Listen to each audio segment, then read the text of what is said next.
So this video is demonstrating different standing variations. So we're going to start in straight up standing. Mike is our model here. So what we're looking for in a standing position is just a stacked line. So let's turn and go sideways here so we get a sense of, we would like ear to be in line with the shoulder, to be in line with the hip, to be in line with the knee, to be in line with the ankle. Okay, so we can think of that as a general stacked line.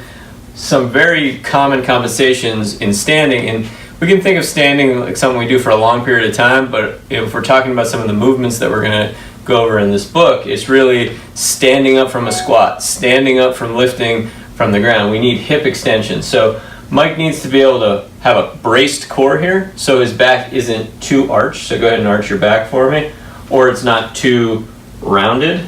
Okay, but what happens more subtly is the pelvis will go like that, which is, let me just have you move your arm, touch your, so the pelvis will go there, and that will be, it feels like he's upright, but his belly's coming forward and his pelvis is tilting forward or anteriorly. So we want to make sure that this pelvis stays level so he can squeeze his butt and he can brace his core. All right, he can feel like he can reach his legs through the ground. All right, so that would be an optimal standing position so we can find that stacked line. So a lot of times we just need to make sure that you can actually squeeze the butt. That doesn't have to be on the whole time, but if you can't squeeze it, it means your tail might be sticking out. All right, so now we're going to go from that position to a hip hinge. So put your hands on your hips. All right, you can spread your feet a little bit wider, and then you're going to just bring your butt back.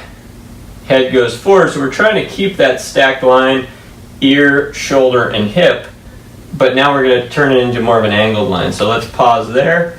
All right, so hinge from here. So we're thinking shoulders in front of the toes, okay, higher than the hips, and hips higher than the knees. So let's bring your knees back even more so that the knees are right over the ankles, and that would be our hip hinge position.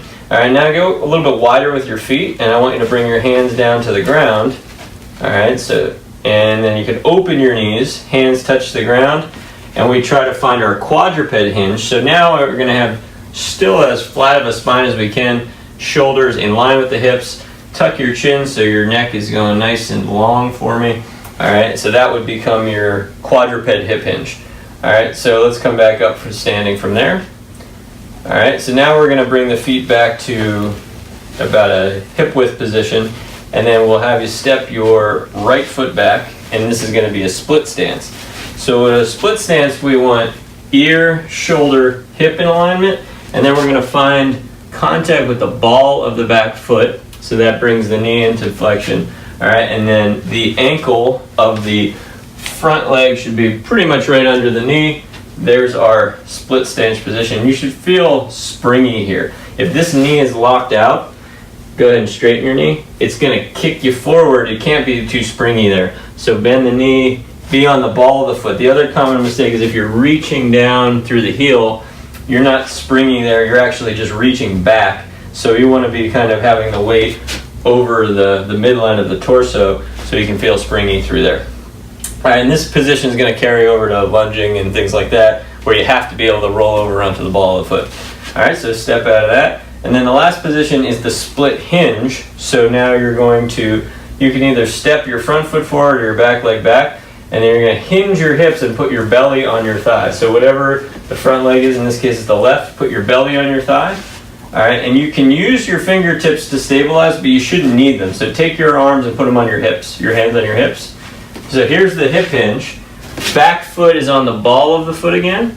All right, now your line is ear, shoulder, hip, knee, ankle, but it's an angled line here, trying to keep as much of a straight line there. This leg is working. All right, now put your hands down, give yourself a little bit of support. So you can go on the outside. You can also give yourself some support by moving both hands to the inside, and then that takes the belly to thigh contact away and opens the left. All right, so let's turn and face the camera that way, just so you can get a sense of moving that. So move the right leg back. All right, so you're gonna face straight on. Okay, and then as you go down, now put your hands on the inside of your leg.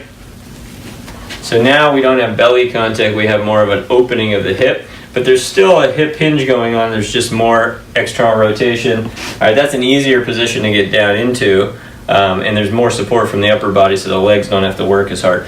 All right, so all of these are going to be positions to transition through, coming from the ground to standing. Thanks, Mike.